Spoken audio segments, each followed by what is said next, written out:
आमच्या सोबत या किंवा येऊ नका, पण निवडणूक लढवा. कोणी सांगितलं? संभाजीराजेंनी जरांगे पाटलांना सांगितले. हे बघा, मुळात संभाजीराजे आणि जरांगे यांचं पुतना मावशीचं प्रेम आहे. याच्याशिवाय मला दुसरं काही वाटत नाही. कारण जरांगेला करायची स्वतःची गादी तयार, आणि मिस्टर संभाजी भोसले हे त्यांच्या अस्तित्वासाठी धडपडत आहेत. त्यांचा लोटा कुणीकडे कधी लवंडेल आणि कधी पूर्णरित्या होईल हे सांगता येत नाही. त्यामुळे मिस्टर संभाजी भोसले हे जरांगेचं नेतृत्व स्वीकारू शकत नाहीत, आणि मिस्टर जरांगे हे संभाजी भोसलेंचं नेतृत्व स्वीकारू शकत नाहीत. हे दोन ध्रुव आहेत. भोसले आणि जरांगे हे दोन ध्रुव आहेत. भोसलेही कधीही कुठेही 1-2 सुद्धा विधानसभा लढू शकत नाहीत, आणि जरांगेही कधीही कुठेही केव्हाही 1-2-5 विधानसभा लढू शकत नाहीत. हे वास्तव आहे. कारण शेवटी कुवत लागते हो, शेवटी विचार लागतो.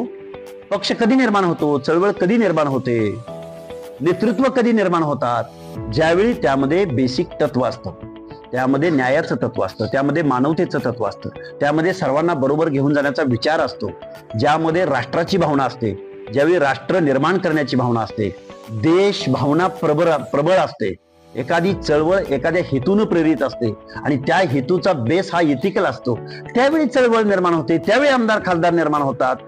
यांच्या जातीयवादी भूमिकेतून हे यांचे आमदार कोण घेईल बरं तिकीट यांची, आणि घेतलं तिकीट कोण मतदान करेल बरं यांना, प्रचार कसा करतील, कुणाच्या वाड्या वस्त्यावर जाऊन प्रचार करतील.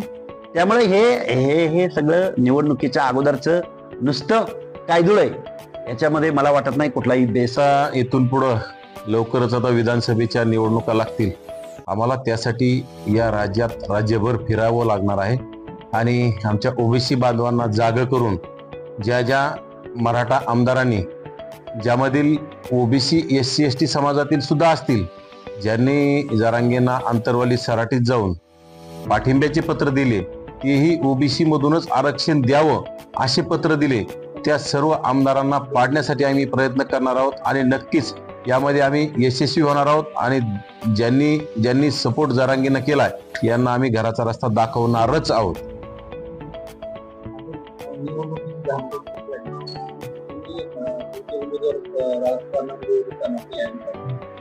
आम्ही उमेदवार उभा करू किंवा नाही, परंतु आम्ही पाडणार आहोत, ते आमचं ठरलंय. आणि राज्यात अनेक आमदारांना पाडण्याचं काम आमचं फिक्स झालंय.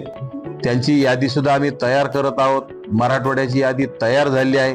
मराठवाड्यात 25 पेक्षा जास्त आमदार पाडण्याची यादी आमच्या जवळ आहे, आणि नक्कीच ते 25 आमदार या मराठवाड्यातले पुन्हा कधीही विधान भवनात जाणार नाही याची आम्हाला खात्री आहे.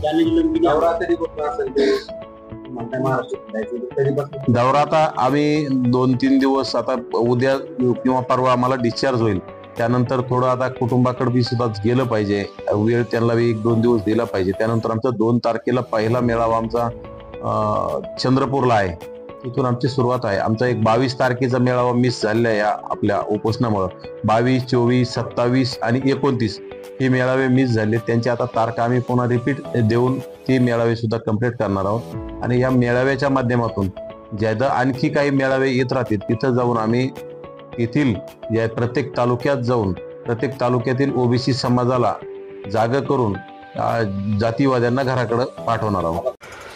नवीन घडामोडी पाहण्यासाठी आजच आम्ही मुंबईकर 24 तासला लाईक करा, सबस्क्राईब करा आणि अपडेट राहा.